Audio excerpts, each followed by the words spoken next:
Imagine you are seated in the comfort of your home and touring that 6-bedroom house that you want to buy virtually.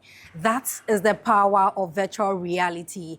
Businesses are leveraging on this technology to interact with customers and give them memorable experiences. Virtual reality isn't for only gamers. So come with me as we find out what really is virtual reality and how businesses can leverage on it for best customer experiences. My name is Ernestina Sewa Asante, and this is BizTech on GhanaWeb TV. Come with me.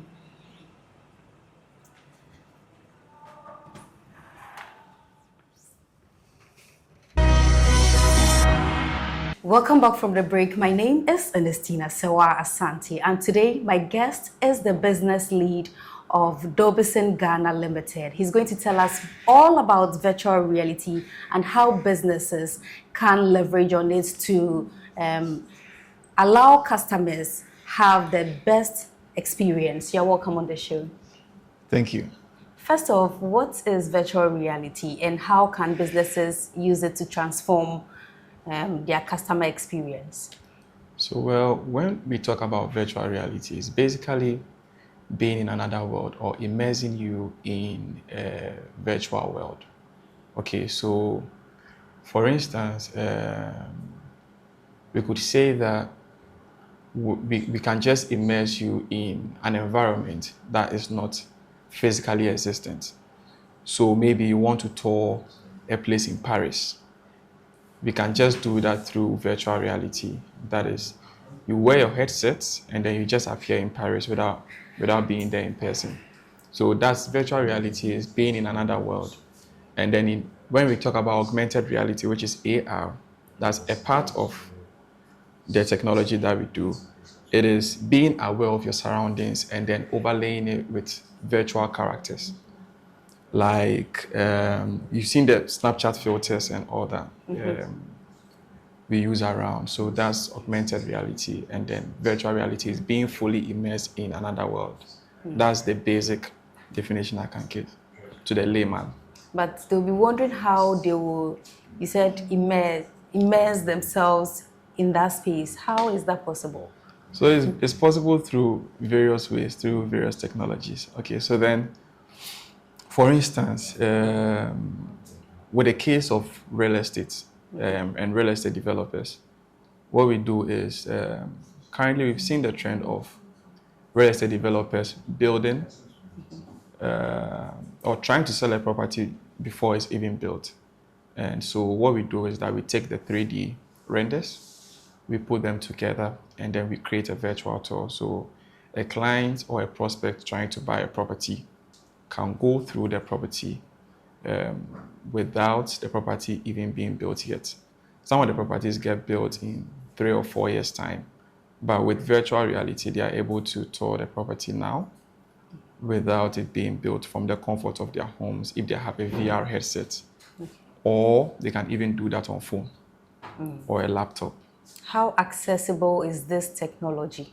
Very accessible. I mean, usually when we talk about VR, people talk about, or people think about the headsets, and that is what they know as virtual reality. But it goes beyond that. It's quite accessible because now everybody has a phone, and virtual tours are available on phones, on laptops, which is the majority of people. Research shows that 90% of people looking for homes search digitally, and so virtual reality is not just on the headset, it's also on phones and on laptop as well. So it's widely accessible.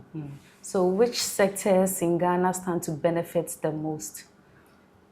Currently, I wouldn't just say real estate developers. I mean, we are also working with large-scale enterprises like Mantrack. So we work with Mantrack. We work with Rigweld. It's an oil and gas company.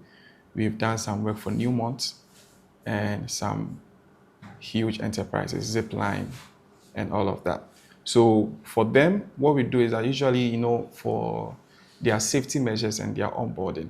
So we do a virtual tour. We overlay it with information and AI voiceovers. that they use for their onboarding and then, safety precautions, so that those who work there or those who are trying to work there or being onboarded would have a virtual experience of all that they are going to be working with in the company before they even step there in person. We've also done that for schools, for universities like Academic City. So with Academic City, they have their science laboratory, their ICT laboratory, their engineering lab. We've done virtual tours for their engineering lab so that their students wouldn't just have a theoretical knowledge about what's being taught, but through virtual reality, they are able to tour the engineering lab without even stepping there.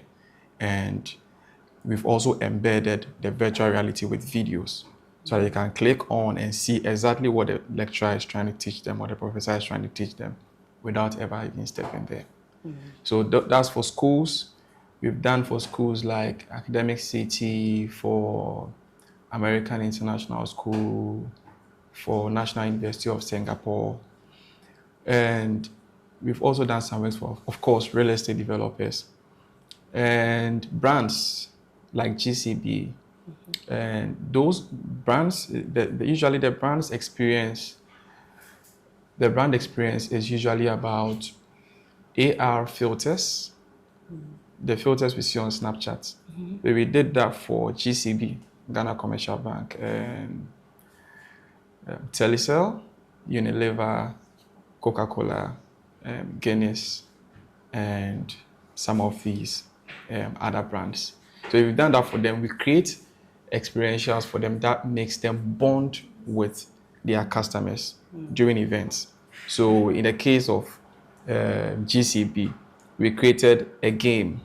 So we gamified their vote like Temple Run or Subway Surfers. So you are just running in their vote and collecting coins.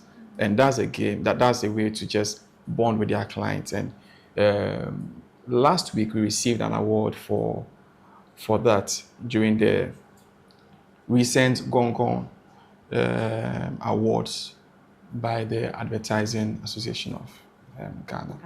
Yeah. Okay, it means that the reception so far is great. However, with this introduction of new technology, it is mostly fraught with some challenges. What are some of the challenges you faced as a company? Yeah,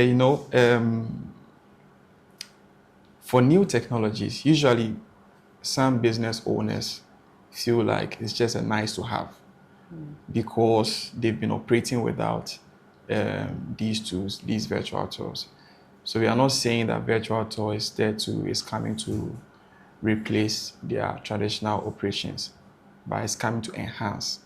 And so far, the businesses that have adopted the virtual technologies have seen great improvement in their operations. So I would say the first challenge is businesses thinking it's a nice to have. Maybe virtual tools are just nice to have. But from our solutions to some of these real estate developers, especially Apollonia City, some of the services that we gave to them have been widely accepted and really drove wild results. In the recent Africa Real Estate Conference and Expo, we had a conversation with the Deputy Minister of Lands and Natural Resources. And he was so impressed about how we were able to overlay the Apollonia lands with the maps. And he feels like that's something that the government is already taking initiative to implement. And they could work with Dobison to make that come to fruition. So one of the things that we can do is that, or one of the challenges was that we are thinking it's a nice to have, but it's actually solved problems like litigation and clients who are skeptical about properties because they see a property, they get there, it's not the same. The pictures are quite deceptive sometimes, and with our virtual reality technology, we've been able to solve that to a large extent, especially with Apollonia. And now we are going even further. We are not just overlaying the lands with available and sold and all of that. We're not just marking them as available and sold, but for each land, we are going to embed a document in there so that clients who are trying to purchase the land see the actual document and see whether it's a legit land or not. And this goes a long way to solve the litigation issues in the country. All right. So how many people have you been able to employ so far? How many people have we been able to employ so far? If you are talking about since we started, that would be hard to tell.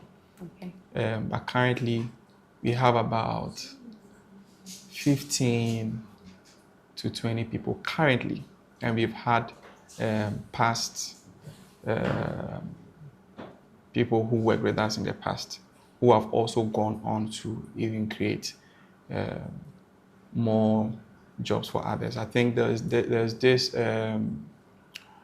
virtual reality company that is also operating in Ghana. The CEO used to work with us. So aside just training people, we are also empowering people to start businesses as well. And some of the people here are interns. So we are educating them on tech and how they can use tech for the betterment of the nation. Right. Right, because when I walked in here, I saw that the female were quite a number, and that was so impressive. So I just needed to ask. Gender balance. Then you're doing well. Right. But then what are some policies government can put in place to ensure that this VR technology becomes a mainstream, something for us to work with?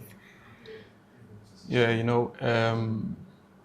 I think first of all, the government, I think so far the government is doing so well concerning technology. And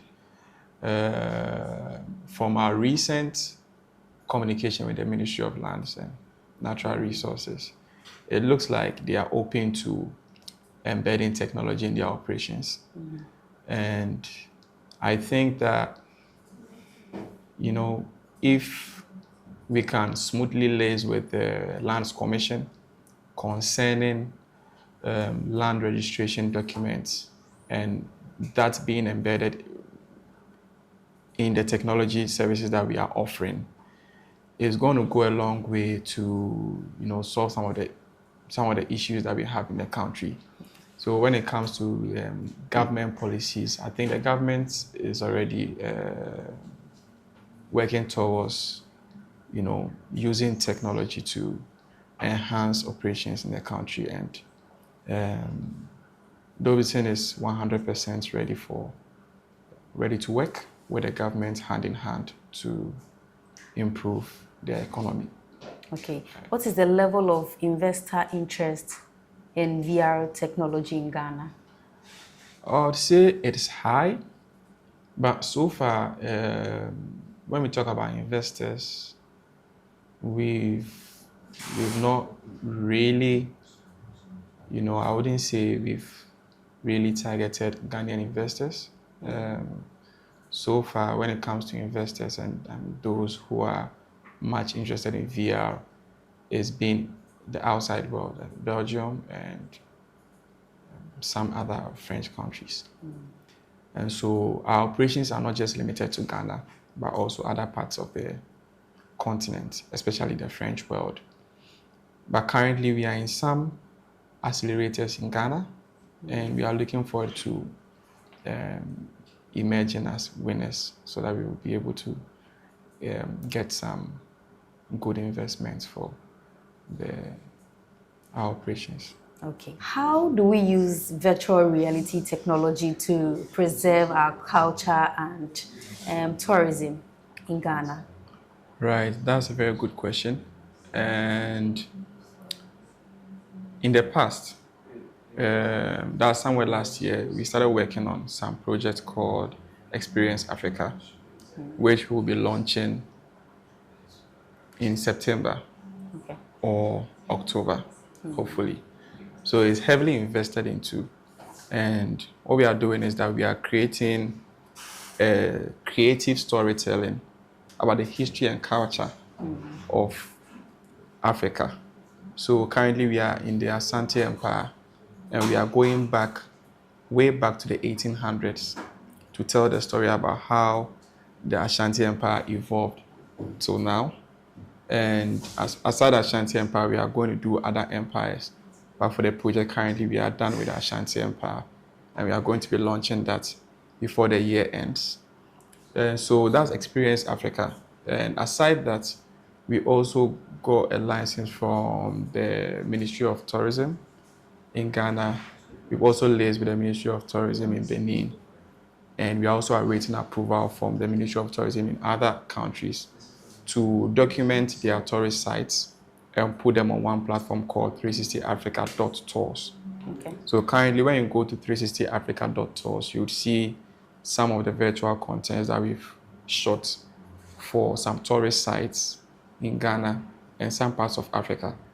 So Ghana, Zanzibar, Benin. Currently, the team is in Benin. Our creative director is there, shooting some contents of some of the tourist sites in Benin as well. So when it comes to tourism, you can actually tour via virtual reality without being there.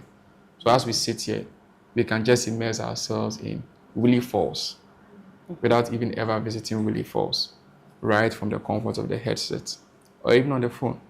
Just that it will not be as immersive as the headset. So when it comes to tourism and culture, that's some of the ways that we are promoting tourism and culture using virtual reality.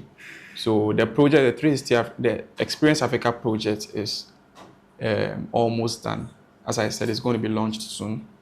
And we are still going on shooting the tourist sites in Africa and documenting them, putting them on one platform. Yeah. Do we need specific skills to take part in this whole virtual reality technology training? 100%. What 100%. skills do we need? Like coding and so on? So you just need, you need to be tech savvy. Okay. And currently, because what we are doing, no other companies doing it at the scale that we are doing it in the country. You would have to, kindly I would say you have to intern with us. We are open to receiving interns because we are very much interested in training this generation or the next generation to take on technology to, make Ghana and Africa a better place. So you need tech skills, and we are here to train. So we have senior VR developers here. We have 3D developers. So you need to have skills in 3D animation. You need skills in computer science, IT. And then we don't only have the tech team here. We also have business development teams here. We have digital marketing and all of that. So whatever it is, you'll fit in somewhere. And you don't have to be behind the computer directly. There are other ways that you can fit in, because some others are not as tech oriented, but they are photographers and they are video editors as well. So they all work hand in hand.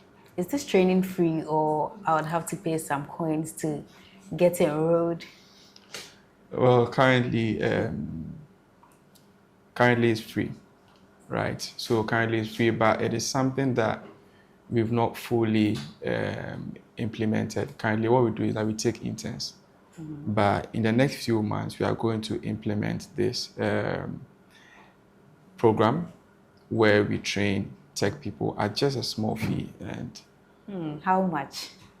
A small fee. How much? How small is the small that you are talking about? Definitely smaller than what you pay online. Like 50 cedis. That's small.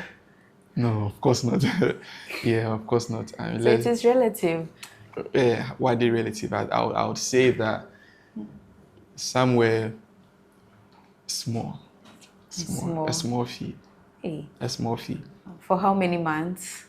So it depends on what exactly you'll be learning, and because some of them are still in school, and I'm sure most students would like to take on computer science skills and then 3D animation skills are still in school, and they will use their vacation period.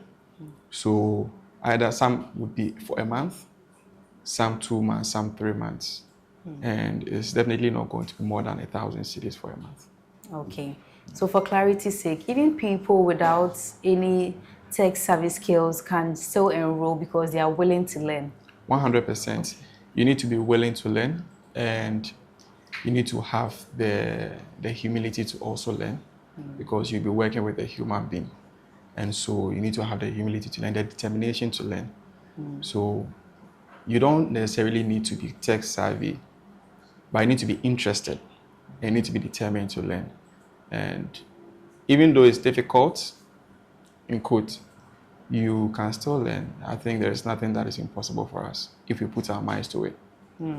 Okay, so finally, before you go, what sets your company different from the others?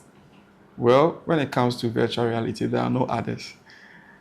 We've seen some other tech companies coming up. And what makes us different is that we have a track record of working with high-end clients and large-scale enterprises. As I said, we've worked with some clients like Rigweld, Mantrack, Newmont. For real estate, we've worked with Swami India Ghana Limited, with Apollonia City, JL Properties, Blue Rose Limited. We've done some works for Indigo Homes and some of the Accra luxury apartments. When it comes to schools, we've worked with some reputable schools like Academic City. We've done a virtual tour for Gempa School of Law and American International School. We've also worked with some clients like Zipline. We did a whole virtual experience for Dawa Industrial Zone. And so we have the track record of working with these high-end clients. For hospitality as well, I forgot to mention, we've done virtual tours for hotels as well, like Pediasy Lodge, Zena Lodge, Lumoon, Lemon Beach Hotel, Airport View, and several other hotels. We are trying to embed all those tours in the 360 Africa website, so that aside touring, those who take decisions to visit the country can also directly book the hotels on our website and then just come. So we've done that as well. And then for brands, we work with Echo House. We are in a deep relationship with Echo House. So we've done some brand experiences for Tidal Rave, which is a party, for Dirty Rave, for VGMA, and we've worked with brands like Unilever and GCB, Coca-Cola as well. So we are well-rounded, and we are not a naive company. We've worked with these companies, and we've been able to deliver. And it's shown in some of the awards that we've been able to be recognized for, especially the recent Gongon Awards. We were awarded the best use of touch points and technology for brand experience. Okay. And we got the Gold Award. And so... Congratulations then. Thank you. Yeah, so we are well-rounded, and so because we have a track record of delivering results, quality results, and it's what sets us apart from any other company. All right. I must say that you are doing amazing in your field of work. Thank you. And I like the fact that you are getting more interns to train and for them to also get the necessary skills they need in school. We are taking a quick breather. My name is Ernestina Sewa Asante. All right, so my headset is on. I am ready to move straight to the Ashanti region to visit the Asante Empire. And of course, I've been told that I'll get a virtual or AI tour guide. But Laz, with this headset, you just me small before we move to the other world. All right, so this is Experience Africa, our soon-to-be launched project. And we are taking you way back to the 1800s, the Ashanti Empire in the 1800s. And we will have an AI tour guide who will be showing us around. Okay. So are you set? Yes. So this is a well-researched and well-built project, and so let's go. Okay.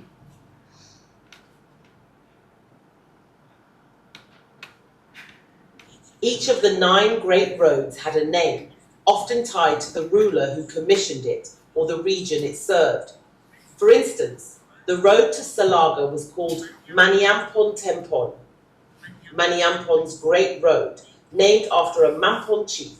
The full network included the Dwaben Akiem, or Accra, Asin, Wassa. So we are entering one of the houses. Arches and arcades were also part of the architecture. To make a large arch, builders would bend thick canes into shape and fix both ends into the soft clay floor. Then, in old Kumasi, houses So were these are built some of the using a characters practical there. method of construction suited to the Yeah. materials and environment. Builders would start by setting up 2 parallel rows of stakes and weaving wattle between them, creating a mold for the walls. The gap in between was filled with a mix of gravelly clay. So you and can see water. that these are not This just mixture buildings. was The also buildings plastered thickly over have the traditional outside, symbols in giving there, the finished wall the solid Yeah. appearance of a single thick slab of earth. and they all have meanings. Arches and arcades were also part of the architecture. In the early 1800s, So because we want to make it as real as possible, you can see sheep and then, human beings interacting here and there. I also like the fact that you can see the humans in Yes. there, like from the chief to Yes, the servants. exactly. And they are not just standing, they're actually interacting. And when you get close, you get a tour or a description about what's happening, what happened on that street, why the houses were built the way they were built, and how life was then. Despite these links, few Asante people ever ventured that far. The king's roads ended at the edges of the empire. These main roads were built and maintained by the central government, unlike the smaller village routes which local authorities oversaw. So you can see the palace right there, but we are not done. And the chief is right there, but we are going to go right past the chief because we are not done. Right. So you can see some of the individuals there. Each of the 9 great roads had a name, often tied to the ruler who commissioned it or the region it served. For instance, the road to Salaga was called Maniampon Tempon. Maniampon. So by the time we are done, we will have AI descriptions everywhere, well researched, and you can even interact with some of the human beings. You enter in each of the houses and see unique descriptions, unique symbols, and what they stand for. So all these places are going to be developed, and we are going to launch it soon. Okay, that's very impressive. So if I use myself as an example, I come from the north, but I've never been there, and I don't know anything about my history, as a northerner who comes from Salaga. Okay. So when we are able to create a virtual experience of history and culture, we now preserve the original history and the traditions of our empires and where we come from. Many people have been born in Accra. I mean, now in the Gen Z era, we have people who were given birth to in Accra. They've never visited their hometown, and they know nothing about their hometown. And that is some way, somehow eroding our culture or our cultural relevance, right? So then because of that, projects like this are going to encourage people to learn about where they come from, their history, their roots, and this also to inspire and encourage diasporans to also learn about our culture, our rich culture and our rich history, and so on and so forth. So this is just the Ashanti Empire. We'll be doing other empires in Africa, and it's going to be a great time. Okay. Deep within the coastal environs of Ghana's central region, lies the magnificent Kakum National Park. Covering an expansive area of 375 square kilometers, this protected haven is named after the Kakum River, which originates within its boundaries. Let us embark on a journey to explore the remarkable story behind this natural wonderland, and one of its most iconic features, the Kakum Canopy Walkway. The park's allure lies in its abundant tropical forest, a haven for diverse flora and fauna. Towering trees reach heights of up to 820 feet, while the forest floor is adorned with a variety of vegetation, including swamp forests, ravine forests, and boval vegetation. The park boasts an impressive population of Diana monkeys, giant bongo antelopes, yellow-backed duikers, and even the majestic African elephant. It is a haven for avian enthusiasts and butterfly lovers alike. With 266 species of birds, including 8 of global conservation concern, the park provides a home for diverse and beautiful winged creatures. Additionally, over 600 species of butterflies have been recorded, with new discoveries continuing to unfold. Within this forest is something truly extraordinary, the Kakum Canopy Walkway. This walkway allows for a truly immersive and awe-inspiring experience of the forest at the canopy level, offering visitors a breathtaking perspective of the wilderness and its inhabitants. Elevated at a height of 40 meters above the forest floor, the walkway extends over a length of 330 meters, consisting of 7 bridges suspended among ancient towering trees. Today, as visitors traverse the walkway, they not only witness the breathtaking wonders of nature, but also become part of the park's enduring history, a legacy of preservation and appreciation for Ghana's remarkable biodiversity. That brings us to an end of today's episode of BizTech on GhanaWeb TV. My name is Ernestina Sewa Asante, but then I'm back to North Legon. From the Ashanti Empire in the 1800s, just as Lazarus and I experienced, we are back. Like, you can see me, right? So yes, VR is here to stay, and know that it is not for only gamers. It is for businesses to also interact with their customers. Once again, my name is Ernestina Sewa Asante.